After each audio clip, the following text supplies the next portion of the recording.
ito na kanina ang kaganapan mga kaludi. Pumunta po kami sa isang dedication dahil ang bata ay nagbe-birthday at sinabayan po sa dedication. At ito na po, pumasok na po ako sa lugar kung saan po dito nila hinihil. Siyempre, hindi po natin makakalimutan talaga ang ating roles bilang isang content creator.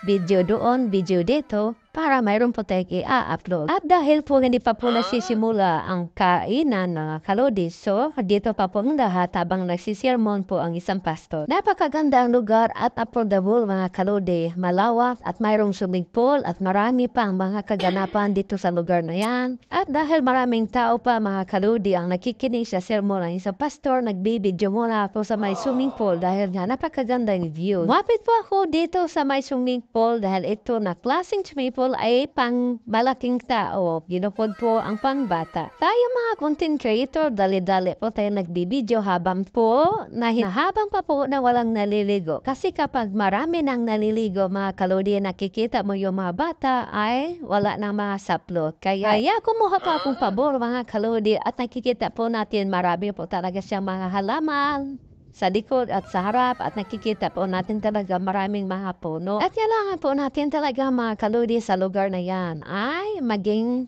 mabilis po tayong kumuha ng mga video at nakikita po natin talaga may pailadilan pa talagang dumating. Ikaw na content creator, maging handa po tayo.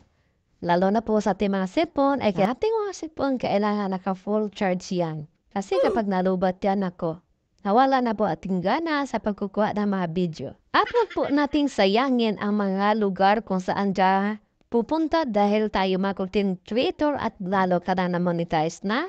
Kailangan mo samantalahin ang panahon mga kaludi.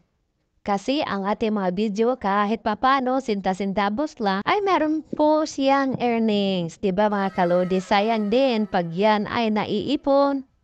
Dahil dollars po ang basihan, makakarabi pa rin tayo. Tuloy-tuloy lang po mga kalodi. Lahat ng mga napanghinaan ng loob, tuloy lang po kayo. Sa totoo lang po mga kalodi, walang madali. Kahit anong bagay, kahit anong ginagawa mo dito sa mundo, manegosyo man, matarbaho, magsisimula ka sa pinakamababa talaga. Sa totoo lang po, walang instant ang buhay ng tao. Kailangan pinaghihirapan mo para makuha mo yung gusto. Tandaan po natin mga kalodi, maraming success na mga vlogger. Nagsisimula sila na wala ng gana, pero tuloy-tuloy pa rin sila. Dahil nga, balang araw, makuha ang kanilang gusto para sa kanilang pamilya. Ikaw, anong gagawin mo? Magpapatuloy ka.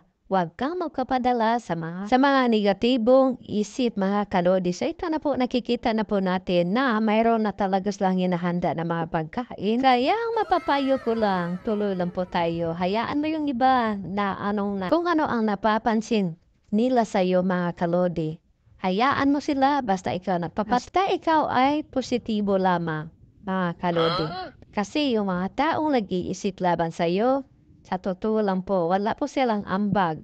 Dahil kung ikaw yung magtatagumpay, ayun, makikita na nila na ikaw na yun. Yung mga nagsisimula pa lamang mga kalodi, kung anong nasa isip at sa puso mo, ituloy mo lang. Lahat ng bagay ay maging imposible, pero darating ang panahon maging posible dahil naniniwala ka. At siyempre po, mayroon pa itong parto. Maraming salamat sa inyong lahat. God bless us all.